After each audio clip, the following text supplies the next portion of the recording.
بسم اللہ الرحمن الرحیم۔ السلام علیکم۔ یہ آپ کا اپنا ڈیجیٹل پلیٹ فارم ہے۔ میں طارق متین ہوں۔ واللہ خیر الماکرین۔ اللہ سب سے بہتر تدبیر فرمانے والا ہے، وہی بچائے گا میرے دیس کو بلاؤں سے، جو بارش میں شجر سے گھونسلہ گرنے نہیں دیتا، کیونکہ اس کی تدبیر تمام تدابیر کی امام ہے۔ نئے سال کا پہلا دن، اہم ترین خبریں ہیں آپ کے سامنے رکھیں گے۔ امریکی اخبار نے انکشاف کیا ہے، ویسے یہ کوئی نیا انکشاف نہیں ہے، ہمارے ہاں یہ بات ہمیں پتہ ہے، یہ اظہر من الشمس ہے کہ ہمارے ہاں ہونے والے دہشت گردی کے واقعات میں بھارت سب سے زیادہ آگے ہے، اور اس کے علاوہ بھی وہ واقعات جن میں ہمیں دیگر ایلیمنٹس نظر آتے ہیں، ان ایلیمنٹس کے پیچھے بھی بھارت ہوتا ہے۔ تو بھارت سب سے زیادہ ملوث ہے پاکستان میں دہشت گردی کی کارروائیوں میں۔ امریکی اخبار نے اس سلسلے میں مزید انکشافات کیے ہیں، تو مہر لگی ہے اس بات پر جو پاکستان کے ادارے کہتے ہیں، پاکستان میں دیگر حکام کہتے ہیں، جو پاکستان کا بچہ بچہ جانتا ہے، اس پر مزید مہر لگی ہے۔ بھارت کے عالمی دہشت گرد ہونے پر مزید مہر لگی ہے، لیکن ہماری ایک اپنی کمزوری ہے کہ جس کی بنیاد پر ہم بھارت کو اس طرح سے عالمی دہشت گرد قرار دلوانے میں، اپنے خطے میں اسے امریکہ چودھری بناتا ہے پورے خطے کا، تو ہم اس میں ناکام ہیں۔ اس تمام صورتحال پہ بات کریں گے کہ کیا ہوا ہے، کیا ہمارے سامنے سچویشن ہے، اور جو امریکی اخبار نے انکشافات کیے ہیں وہ کیا ہیں۔ اس کے علاوہ دو بڑی عجیب و غریب، بلکہ آپ کے چہرے پر ایک بڑی سی مسکراہٹ، بلکہ شاید ہنسی لے آئیں، ایسی چیزیں ہمارے سامنے آئیں اس نئے سال کے پہلے دن کے موقع پر، ان کی بھی بات کریں گے۔ انصار عباسی صاحب نے خبر دی میاں علی اشفاق کے حوالے سے، جو جنرل فیض حمید کا کورٹ مارشل چل رہا ہے، اس میں وکیل ہیں وہ، اور ان کے دیگر دوست ساتھی وکلا اس پر کام کر رہے ہیں، ان کے حوالے سے خبر دی۔ میری میاں علی اشفاق صاحب سے بات ہوئی، کچھ اور سوالات، کچھ اور معاملات اسی کیس سے جڑے میں نے ان سے بات کی ہے، وہ بھی میں آپ کے سامنے رکھوں گا۔ تو سب سے پہلے بات عمران خان صاحب کی۔ عمران خان صاحب کے حوالے سے اب آپ کو صحافیوں کے علاوہ، سیاستدانوں کے علاوہ، عام صارف بھی یہ کہتا ہوا نظر آ رہا ہے کہ عمران خان اس برس جلد بنی گالہ میں موجود ہوں گے۔ یہ جو مذاکرات چل رہے ہیں، ان کے نتیجے میں یہ ہونے جا رہا ہے۔ میں آپ کو مسلم لیگ نون کے ایک سورس سے ملنے والی معلومات کی بنیاد پر یہ بتا سکتا ہوں کہ مسلم لیگ نون کے کیمپ میں یہ فیل موجود ہے کہ ہمیں جو کرنا ہے وہ ہمیں پہلے کرنا ہے، پیشتر اس کے کہ امریکہ سے پریشر آ جائے اور وہ پریشر ہینڈل نہ ہو پائے تو ہمیں پہلے کرنا ہے۔ اسی لیے مذاکرات جو ہے وہ اب مسلم لیگ نون کی حکومت جو کر رہی ہے، ان میں آپ کو پیش رفت ہوتی ہوئی نظر آئے گی، اور یہ تھوڑا سا آگے جا سکتا ہے۔ یعنی یہ ٹرمپ کی جانب سے فارمل ہمارے پاس یہ پیغام آئے کہ فری عمران خان، تو اس سے تھوڑا سا آگے جا سکتا ہے، لیکن ہوگا یہ کہ کافی پیش رفت ہو چکی ہوگی، تو کہا یہ جائے گا کہ ہمارے ہاں پہلے ہی کام ہو رہا تھا، تو ہم نے کوئی بیرونی دباؤ قبول نہیں کیا ہے، ہم تو اپنی سیاست میں، اپنے حالات میں اس پر کام کرنے جا رہے تھے۔ یہ جو دعویٰ تھا نا کہ ہم بیرونی دباؤ کو انکار کر دیں گے، یہ دعویٰ اسی لیے کیا گیا کہ وہ پریشر جو آنے والا ہے اس کے موقع پر صبح کی ہو، اس سے پہلے کچھ موومنٹ شروع کرتے ہیں، کچھ ہل جل شروع کرتے ہیں، اور پھر بعد میں ناک مکمل کٹنے سے بچانے کا سامان کر سکیں گے۔ ایک عمران خان صاحب کے معاملے میں یہ اپڈیٹ ہے، نون لیگ کے کیمپ میں یہ سوچ ہے کہ اس سلسلے میں ہمیں پہلے آگے بڑھ جانا چاہیے۔ جب کوئی ڈیمانڈ آئے گی بھی تو ہم کہہ دیں گے کہ ہمارے یہاں تو پہلے اس پہ کام ہو رہا تھا، ہم بیرونی دباؤ کے تحت کچھ نہیں کرتے۔ یہ مسلم لیگ نون کی جانب سے اس وقت سوچا جا رہا ہے، اس طرح کا ایک گراؤنڈ بنانے کی کوشش کی جا رہی ہے۔ یہ سب سے پہلا اپڈیٹ تھا۔ میاں علی اشفاق صاحب کے حوالے سے انصار عباسی صاحب نے خبر دی۔ انصار عباسی صاحب کی خبر یہ آپ کو آج کے اخبارات میں، ٹیلی ویژن چینلز پر بہت بڑی اسٹوری کے طور پر ملے گی، لیکن میں آپ کو ایک چیز بتاؤں، جنرل فیض حمید کا جو ٹرائل ہو رہا ہے، اس میں جو آئی ایس پی آر کی جانب سے کہا گیا، اس پر میں بعد میں آتا ہوں۔ جو خبر دی ہے انصار عباسی صاحب نے، میاں علی اشفاق صاحب دوست ہیں، چھوٹے بھائیوں کی طرح ہیں، اور میرا عمران ان کا تو بہت پرانا تعلق ہے، میرا اسی تعلق کی وجہ سے میاں علی اشفاق سے ایک تعلق جڑا، اور اب یہ تعلق جو ہے وہ دوستی سے آگے ہے الحمدللہ۔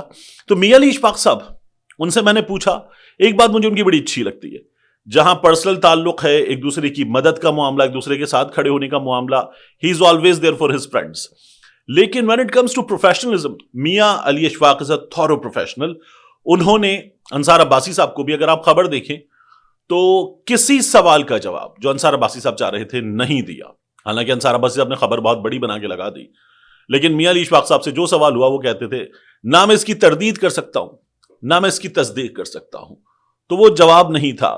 یہ ٹرائل کب تک مکمل ہو جائے گا؟ تو چند ہفتوں میں ٹرائل مکمل ہو جائے گا. تو چند ہفتے 4 ہفتوں کا تقریباً 1 مہینہ ہی ہو جاتا ہے. تو چند ہفتے اگر 12 ہفتے بھی ہوتے ہیں تو 3 مہینے, 16 ہفتے ہوتے ہیں تو 4 مہینے. یہ ابھی چلے گا. کتنا چلے گا؟ میاں علی اشفاق نے اس سوال کو بھی پروفیشنلی بہت خوبصورتی کے ساتھ ہینڈل کیا, اور انصار عباسی صاحب کو خبر بھی لگانے کے لیے مواد ملا, اور میاں علی اشفاق صاحب نے جواب بھی نہیں دیا. اور جو آفیشل سیکرٹ ایکٹ کا معاملہ جہاں انوالو ہوتا ہے, میاں علی اشفاق صاحب نے یہ بتایا کہ یہ تو وہ معاملات ہیں کہ جن پر انڈر اوتھ ہوتا ہے بندہ, اور ان پر ایٹ نو کنڈیشن کسی بھی صورت میں کسی بھی طرح سے بات کی ہی نہیں جا سکتی. تو انہوں نے اس پر بات نہیں کی. میں نے پھر جو ٹرائل ہے اس کے حوالے سے جب کچھ سوالات کیے تو میاں علی اشفاق صاحب جو ہیں وہ بڑے زبردست انداز میں ہنسے. انہوں نے کہا طارق بھائی دیکھیں, بات یہ ہے کہ ان میں سے بہت سی چیزیں ایسی ہیں کہ بلکہ تقریباً تمام چیزیں ایسی ہیں کہ جن پر میں جواب نہیں دے سکتا, لیکن آپ پوچھ لیجئے جو آپ پوچھنا چاہ رہے ہیں. تو پھر جب میں نے سوالات کی تو انہوں نے کہا اب میں ان سوالات کے جوابات میں جنرل فیض حمید کو ایک طرف کر دیتا ہوں, اور ان سوالات کے جوابات جو ہے وہ ایک عمومی کیس کی طرح آپ کو دے دیتے ہیں کہ جب فوجی عدالت میں یا کورٹ مارشل کی کارروائی ہو رہی ہے تو کیا ہوتا ہے. تو میں نے ان سے یہ سوال کیا کہ جنرل فیض حمید کے اس کیس میں سامنے جو جج صاحب موجود ہیں وہ ایک ملٹری آفیسر ہیں, ظاہر ہے یہ تو ہمیں اندازہ ہے. انہوں نے کہا بالکل ٹھیک ہے. میں نے کہا یہ کہا جاتا ہے کہ جس لیول کے آفیسر کا کورٹ مارشل ہو رہا ہو, جو جج ہوتا ہے, یعنی اگر کسی بریگیڈیئر کا کورٹ مارشل ہو رہا ہے تو جو جج ہوتا ہے وہ کم و بیش اسی رینک کا ہوتا ہے. تو جنرل فیض حمید, لیفٹیننٹ جنرل فیض حمید ریٹائرڈ, ان کے کیس میں کیا ہے؟ انہوں نے کہا جی جو پریکٹس ہے کم و بیش وہی فالو ہو رہی ہے. پھر میں نے ان سے پوچھا کہ یہ جو کیس ہے اس میں کوئی پریشر, اور پریشر کے حوالے سے میں نے یہ نہیں کہا کہ آپ پر کوئی دباؤ ڈالا جا رہا ہے. ایک سول عدالت میں آپ روزانہ بڑے بڑے معاملات جو عام عدالتیں ہیں ان میں ہینڈل کرتے ہیں, لیکن اس کیس کے حوالے سے کوئی پریشر کہ یہ عام عدالت میں ہے. انہوں نے کہا کہ میں پریشر تو ویسے فیل نہیں کرتا, لیکن یہ عام کیسز سے بہت مختلف ہے, یہ عدالت عام عدالتوں سے بہت مختلف ہے. میں نے کہا جو کارروائی چلانے کا معاملہ ہے جس طرح سے ایک عام عدالت میں ہوتا ہے یہ کم و بیش اسی طرح سے ہے. انہوں نے کہا جی اسی طرح سے ہے, لیکن ظاہر ہے کہ اس میں جو اسٹاف ہے عدالت کا, جج صاحب سے لے کر دیگر اسٹاف تک, وہ ملٹری کا اسٹاف ہے. ایک بات انہوں نے کی کہ جو جیک برانچ ہے, جو لیگل ڈپارٹمنٹ ہے آرمی کا, وہاں سے ان کے ایک نمائندے موجود ہوتے ہیں, باقی جو آفیسرز ہیں وہ فوجی آفیسرز ہیں. پھر اس کے بعد میں نے ان سے یہ بھی پوچھا کہ کیا یہ ضابطۂ تحریر میں تو کارروائی ظاہر ہے کہ تمام کی تمام لائی جاتی ہے, جب بیانات دیے جا رہے ہیں, سوالات ہو رہے ہیں, تو جج صاحب فوری طور پر ان کا جو اسٹاف ہے اس وقت جو اس عدالت کو کنڈکٹ کرنے والا اسٹاف ہے ان کو وہ ڈکٹیشن بھی بتا رہے ہوتے ہیں, دے رہے ہوتے ہیں. تو یہاں کیا اس کے علاوہ بھی اس کو فلم بند کرنے کے کچھ اور انتظامات ہوتے ہیں, اس کی ریکارڈنگ وغیرہ ہوتی ہے؟ میاں علی اشفاق صاحب نے کہا کہ میں اس کی کوئی تصدیق نہیں کرتا, میں اس بارے میں کوئی کمنٹ نہیں کرتا. تو یہ بات ہوئی. پھر میں نے ان سے یہ سوال کیا کہ یہ کیس جو ہے وہ کتنا مختلف ہے عام کیسز سے, اور انہوں نے یہ کہا کہ اگر مجھے کوئی کہے گا نا کہ ماؤنٹ ایوریسٹ سر کرنا ہے تو میں کہوں گا ٹھیک ہے, ماؤنٹ ایوریسٹ ایک پہاڑ ہے, وہ سر کر لیتے ہیں. اور یہ جو کیس ہے یہ بہت مختلف ہے. ماؤنٹ ایوریسٹ سر کرنے کا معاملہ شاید اس سے مختلف ہوگا, یہ کیس جو ہے وہ اسی طرح کا ہے اور اس سے بھی مختلف ہے. تو یہ میاں علی اشفاق صاحب سے بات چیت ہوئی. جنرل فیض حمید صاحب کے معاملے میں کچھ چیزیں اس میں اشاروں کی شکل میں ہمارے سامنے آ جاتی ہیں. اب ایک چیز دیکھیے کہ آئی ایس پی آر نے کیا بتایا تھا جنرل فیض حمید پر لگنے والے الزامات کے حوالے سے. آئی ایس پی آر نے کہا تھا کہ وہ خلاف ورزیاں جو جنرل فیض حمید کی جانب سے کی گئیں, جو ان کے جرائم کی فہرست بتائی گئی, کہ ان خلاف ورزیوں سے ریاستی سلامتی اور مفادات پر سمجھوتا ہوا ہے. اب یہ جنرل فیض حمید کی جو ڈیورنگ ڈیوٹی ہے اس سے متعلق ہے کہ ان خلاف ورزیوں سے, ان وائلیشن سے ریاست کی سلامتی کو نقصان پہنچا ہے. جنرل فیض کو باضابطہ طور پر سیاسی سرگرمیوں میں ملوث ہونے, یعنی بطور ڈی جی آئی ایس آئی بطور army officer corps commander Peshawar. یہ اس سے متعلق بھی الزامات ہیں. اس کے علاوہ آفیشل سیکرٹ ایکٹ کی خلاف ورزیوں. اچھا یہ جو سیاسی معاملہ اس پر پہلے بات کرنے, یعنی جب ایک آرمی آفیسر یا سرکاری ملازم, عام سرکاری ملازم ریٹائر ہوتا ہے تو 2 سال کی پابندی ہوتی ہے اس پر کہ وہ سیاست میں حصہ نہیں لے سکتا. لیکن اگر کوئی حساس پوزیشن سے ریٹائر ہوتا ہے, جیسے کہ جنرل فیض حمید سابق ڈی جی آئی ایس آئی, کوئی حساس پوزیشن سے ریٹائر ہوتا ہے تو اس پر پابندی 5 برس کی ہوتی ہے. تو انہوں نے سیاسی سرگرمیوں میں خود کو ملوث کیا, یہ بھی ان پر الزام ہے. آفیشل سیکرٹ ایکٹ کی خلاف ورزیاں, جو بطور آرمی آفیسر, بطور D G I S I, ان کے پاس اس ملک کے اس اہم ترین ادارے کے جو راز تھے وہ راز ان کے پاس تھے, اس حوالے سے کچھ وائلیشنز کی گئی ہیں, یہ اس سے متعلق ہے. پھر یہ ریاست کے تحفظ, ریاست کے مفاد کا معاملہ ہے کہ یہاں خلاف ورزیاں کی گئی ہیں آفیشل سیکرٹ ایکٹ کی. اختیارات اور سرکاری وسائل کا غلط استعمال, جو پراپرٹی ٹائکون کنور معیز کا معاملہ ہے, جو سپریم کورٹ گئے تھے, جن کے خاندان کے افراد کو اغوا کیا گیا تھا, اس معاملے میں اختیارات کا غلط استعمال. اس کے علاوہ ان کے بھائی نجف حمید پٹواری, کچھ کرپشن کے معاملات وغیرہ. تو یہ ہے اختیارات کے غلط استعمال کی بات.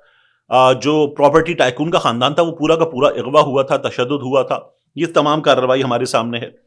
پھر ایک شخص انڈر بریکٹ افراد کو نقصان پہنچانے کے الزامات. اس حوالے سے بعض لوگ یہ کہتے ہیں کہ یہاں معاملہ آ سکتا ہے, ابھی بھی الزام ہے یہ, ارشد شریف شہید کا, اور یا پھر کنور معیز کا جو معاملہ ہے کہ ان کے خلاف جو کچھ کیا گیا یہ یہاں پر آ سکتا ہے.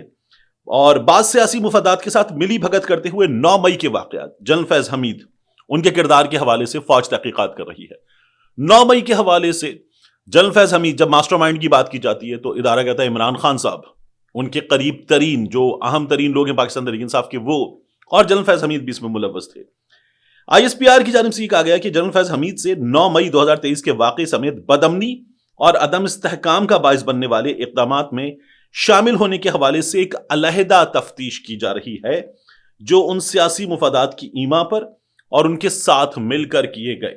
ایک الزام اور لگتا ہے کہ جنرل فیض حمید پیچھے تھے ان کوششوں کے کہ جو عمران خان صاحب پر الزام ہے نا, کہ انہوں نے جنرل عاصم منیر, ان کی تقرری بطور آرمی چیف ان کا تقرر نہ ہو پائے, اس سلسلے میں کچھ کوششیں کی تھیں, سیاسی کوششیں. ان کوششوں کے پیچھے یا ان کا محرک بننے والے بھی جنرل فیض حمید ہیں, یہ بھی ایک الزام ہے. تو یہ تمام چیزیں چل رہی ہیں. میاں علی اشفاق صاحب کو آئی مسٹ اپریشیٹ کہ انہوں نے اس کیس میں اپنی ذمہ داری نبھاتے ہوئے انصار عباسی صاحب کے جو سوالات تھے ان کے جوابات بھی ایسے دیے ہیں کہ انصار عباسی صاحب کے پاس کچھ خبر لگانے کے لیے تھا, اور میاں علی اشفاق صاحب نے بہت خوبصورتی کے ساتھ ان کو کچھ بتانے کے اشارے دے دیے لیکن کچھ بتایا نہیں ہے. یہ ہمارے سامنے چیزیں آئی ہیں. اس کے بعد میں آپ سے عرض کروں, اب یہ جو سوال ہے کہ کیا جنرل فیض حمید عمران خان کے خلاف سلطانی گواہ بننے جا رہے ہیں, وعدہ معاف گواہ, اس حوالے سے میری ایک دوست ہیں جن کا جنرل فیض حمید کی فیملی سے بڑا خاص تعلق ہے اور وہ صحافی دوست ہیں. ان سے بات ہوئی, ان کا یہ کہنا ہے کہ ایسا نہیں ہونے جا رہا. میرے ایک صحافی دوست جن کا جنرل فیض حمید کی فیملی سے بڑا اچھا تعلق ہے, اور انہوں نے اس سوال کا جواب لیا ان سے, تو ان کی فیملی کا یہ کہنا ہے کہ جنرل فیض حمید عمران خان کے خلاف کوئی وعدہ معاف گواہ بننے نہیں جا رہے. یہ جو دعوے کیے جاتے ہیں یہ دعوے غلط ہیں. کیا نکلتا ہے ابھی ہمارے سامنے کا, ہمارے یہاں تو لوگوں نے یہ بھی کہا کہ جنرل فیض حمید آنسوؤں سے رو پڑے, میاں نواز شریف کو ایک ویڈیو کال کی اور ویڈیو کال کر کے اپنی بیٹی کو ساتھ بٹھایا ہوتا, اس کے سر پہ ہاتھ رکھ کے میاں صاحب سے کہا آرمی چیف بنا دیں, مجھے معاف کر دیں, دیکھیے گا میں کیا کروں گا. ہمارے ہاں کچھ صحافیوں نے یہ بھی دعوے کیے کہ جنرل فیض حمید اس ملٹری ٹرائل میں یہ تک کہہ رہے ہیں اپنے خاندان والوں کے نام لے کر دعائیاں دیتے ہوئے, ان سے رابطے کرتے ہوئے کہ میرے لیے کہیں معافی مانگو, کہیں جاؤ بات کرو, ہاتھ پیر جوڑو, میرے لیے معافی مانگو. تو ڈھیروں چیزیں ہیں جو ہمارے صحافی نہ جانے کہاں کہاں سے لا کر بتا رہے ہیں. اب میں آپ سے عرض کروں بھارت نے کیا کیا ہے. دیکھیے امریکی اخبار نے یہ خبر دی ہے کہ بھارت پاکستان میں بھی اور دیگر ملکوں میں بھی, ہم نے کینیڈا کے واقعات دیکھیں, دہشت گردی کی کارروائیوں میں ملوث ہے. اب اس سلسلے میں بھارت کا جو سیاہ چہرہ ہے وہ مزید بے نقاب ہوا ہے. واشنگٹن پوسٹ نے یہ رپورٹ کیا ہے کہ بھارتی حکومت کی سرپرستی میں دنیا بھر میں دہشت گردی کی جا رہی ہے. پاکستان میں دہشت گرد کارروائیوں کے حوالے سے یہ بتایا جا رہا ہے کہ ٹارگٹ کلنگ میں را ملوث ہے. اس نے اجرتی قاتلوں کا استعمال کیا ہے, افغانی ہتھیاروں کا استعمال کیا ہے. 6 افراد کی پاکستان میں بھارت نے ٹارگٹ کلنگ کی ہے. 6 افراد کی پاکستان میں ٹارگٹ کلنگ ہے, بھارت کے ہاتھوں یہ ہوئی ہے.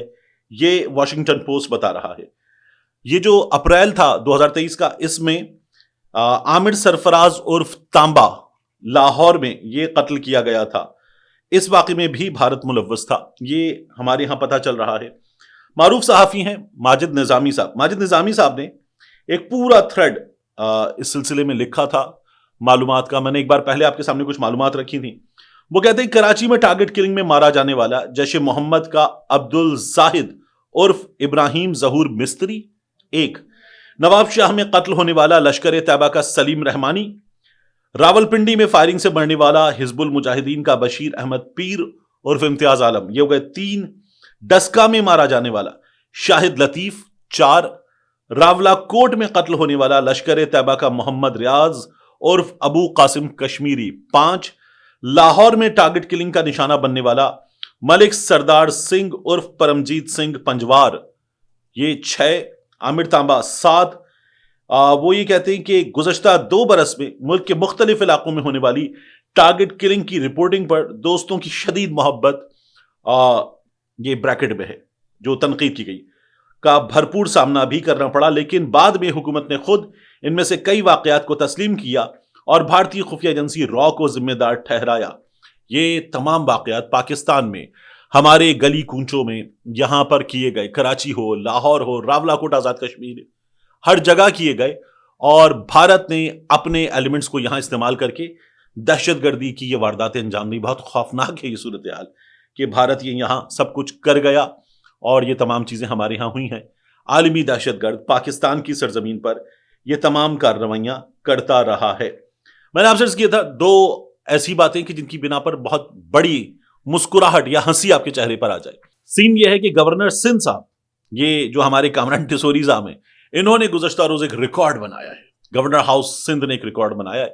دنیا میں اس سے پہلے مسلسل آتش بازی ہوئی ہے 38 منٹ, اور پاکستان میں گورنر سندھ صاحب نے 40 منٹ آتش بازی کی ہے اور ریکارڈ بنا دیا ہے.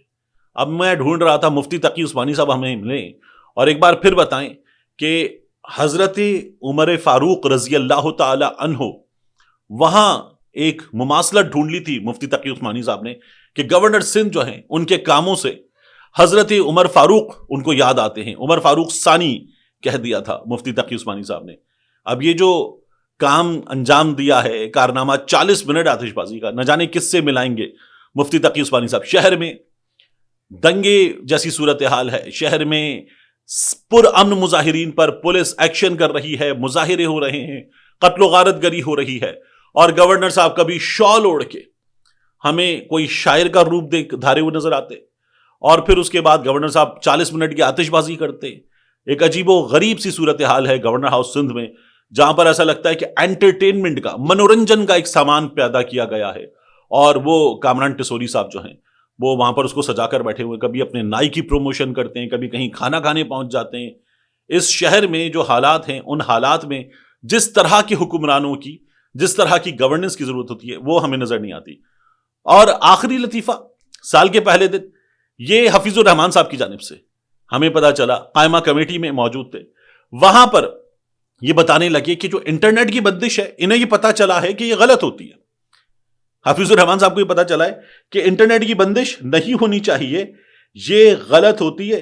اور وہ یہ کہتے ہیں کہ 2016 سے جب بھی وزارت داخلہ کا خط آتا ہے انٹرنیٹ بند ہوتا ہے. میرے آنے سے پہلے یہ پریکٹس چلتی آ رہی ہے, اور حتمی لیگل رائے وزارت قانون وزارت داخلہ دے سکتی ہے. سپریم کورٹ کا حکم ہو یا ہائی کورٹ کا حکم, کئی بار سوشل میڈیا ایپس ہم نے بند کی ہیں اور یہ ہمیں بند کرنی پڑتی ہیں. تو شہباز شریف صاحب کل بتا رہے تھے کہ پاکستان اپنے وسائل نچھاور کر دے گا نوجوانوں کے قدموں میں, اور ہم آئی ٹی میں ملک کو نہ جانے کہاں لے کر چلے جائیں گے. بندہ پوچھے, میانمار دنیا میں سب سے زیادہ انٹرنیٹ کی بندش کے لیے بدنام ترین ملک ہے, نمبر 1 پہ, نمبر 2 پہ ہم ہیں شہباز شریف صاحب. ملتے ہیں انشاءاللہ آپ سے اگلی ویڈیو میں.